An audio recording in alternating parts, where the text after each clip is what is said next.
Bonjour à tous, on va parler maintenant du traitement de la névralgie trigéminale par conflit vasculo-nerveux.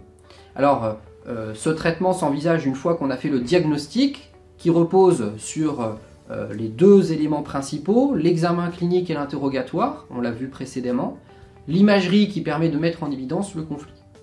Une fois qu'on est dans cette situation, qu'est-ce qu'on peut proposer au malade? Tout va dépendre de lui. Première possibilité, la surveillance. Il y a certains malades, ils sont très inquiets, ils ont été rassurés de savoir ce qu'il se passe, qu'est-ce qu'ils ont, et au final, la douleur est peu importante, elle est peu fréquente.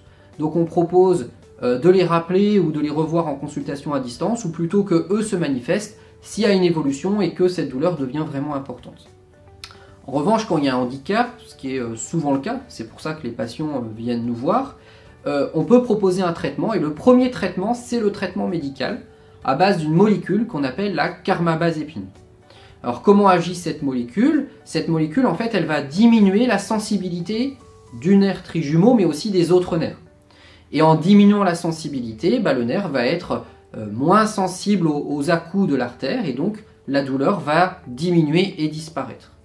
On introduit ce traitement de façon progressive, et on va en fait faire une titration, on va trouver la dose minimale efficace qui est adaptée à chaque individu, sachant qu'il n'y a pas de contre-indication liée à l'âge. Si vous êtes une personne âgée, on peut mettre ce traitement comme si vous êtes une personne plus jeune. On va progressivement augmenter les doses et on s'aperçoit que avec le temps, il va y avoir un épuisement du traitement. Et cet épuisement du traitement, généralement, il est autour de 1000 mg, ce qui est déjà une grosse dose. Il faut un certain laps de temps avant d'arriver à cette dose. Alors ce traitement, il doit être encadré parce qu'il y a une surveillance biologique sur le foie et sur les globules blancs. Et certains malades vont déclencher parfois des allergies où on ne peut pas le mettre. Et donc dans ce contexte, il faut un peu changer d'option thérapeutique. Et cette option thérapeutique, c'est la deuxième étape ou la troisième étape si on considère la surveillance comme une première étape.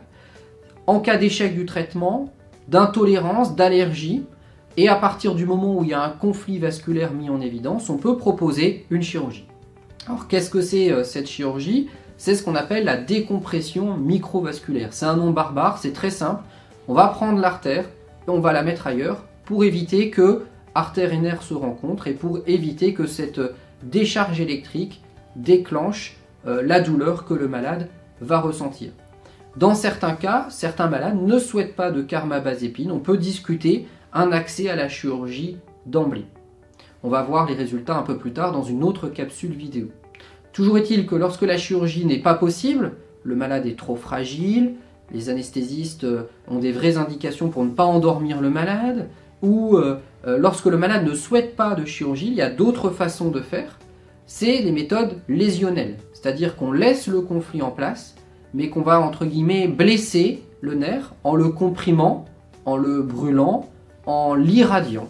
Et grâce à ces blessures, on diminue sa capacité et donc généralement la douleur disparaît, mais le conflit étant toujours présent, dans la plupart des cas, la douleur revient. Donc le premier traitement envisagé, c'est le traitement médical si le patient ne souhaite pas être surveillé, et le deuxième traitement à proposer, c'est la chirurgie pour guérir définitivement le malade.